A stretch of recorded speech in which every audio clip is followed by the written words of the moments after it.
It's day 45 of the Iran war.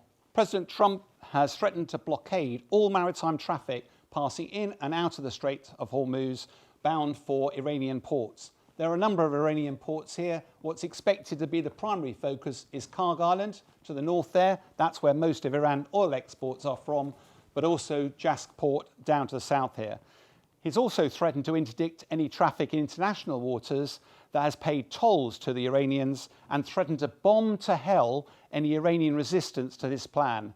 President Trump claims there are other countries that are prepared to help, but that's prompted Sir Keir Starmer to say that the UK is not going to be involved at all.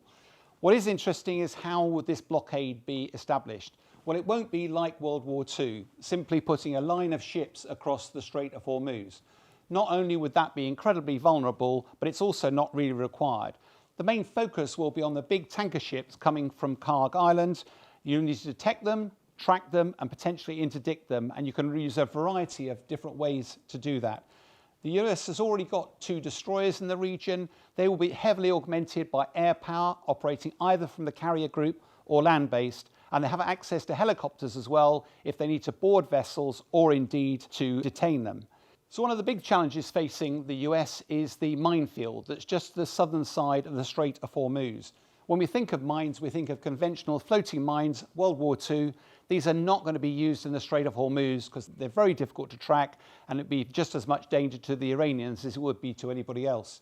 Instead, Iran has got moored mines and seabed mines that have both got magnetic triggers and also acoustic triggers. They have up to 6,000 of these in their inventory. The challenge is how many of them are actually in the Strait of Hormuz. Some suggest that there may be none, but most conventional wisdom thinks the number is about 12. That shouldn't be too difficult for the US to counter. They have state-of-the-art ships like this littoral combat ship with mine countermeasures on board, the USS Santa Barbara, triple hulled. It doesn't trigger the magnetic detectors, but it's also the first time this ship's been used operationally, which should make it interesting for the crew.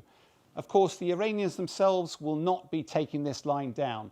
They have spent 30 to 40 years preparing for this day. They know full well the Americans would dominate them militarily in conventional warfare, but they've got a collection of Shahed drones, ballistic missiles, anti-ship missiles, and also fast patrol boats, miniature, autonomous, packed full of explosives. Now, individually, any of those would not present a major threat to an American ship, but the Iranians will be looking to counter military quality from the Americans with quantity. In other words, to use quantity to deluge defences and swamp the American defences, potentially facing one particular vessel.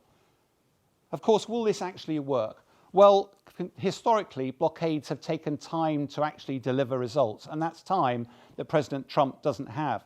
It's also true that the US has previously said that the Straits of Hormuz is not of great interest to the Americans, therefore why are they getting involved at all? There's also a risk, though, that of course China gets a good proportion of its oil from not only Iran but also the Middle East.